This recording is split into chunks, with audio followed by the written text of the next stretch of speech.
So, modernism. Modernism is a glass and steel black box.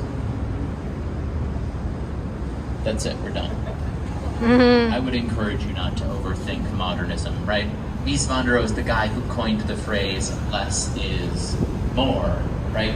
He had such a huge impact on our culture, he changed our vernacular, the way we speak. His theory was don't do a bunch of flashy things poorly, do subtle things to near perfection. Seamless lines that match the cracks in the plaza, powerful, austere.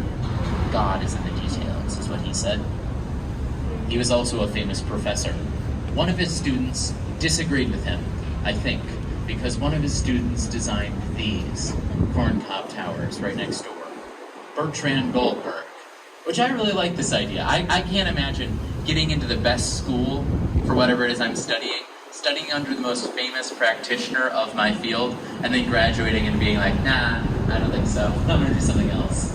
That's bold for Bertrand Goldberg. And it was never filled with animosity. The difference is, over time, in interviews, Bertrand Goldberg expressed that as an artist, he was inspired by nature and being out in the natural world, so it just didn't add up that his work would be a box. He wanted as few right angles as possible. So this is where the curved concrete was born. If it doesn't rain, as the sun begins to set, it's a beautiful view, and then all the buildings light up, so does the Riverwalk. I actually took my own advice a couple of weeks ago, and I gotta say, well worth your time. Maybe end the night with some art of the mark. 9 and 9:30. Next up, the LaSalle Whacker from 1929. It actually offers a really great glimpse into early city planning. City ordinance was put in place in the 20s that said, if you want to build taller than 264 feet, you gotta step back to 1/4 of your foundation area as you continue to build up, so as to better allow sunlight down to other buildings and city streets.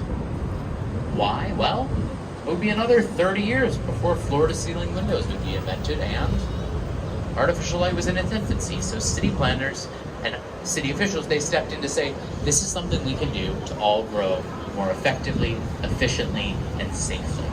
Now, it's no longer in place today because the reasons are no longer relevant, but ideally, that is the same role that city ordinances play today. Staying right, we're going to go to one of my favorites on the main branch next up. The building to our right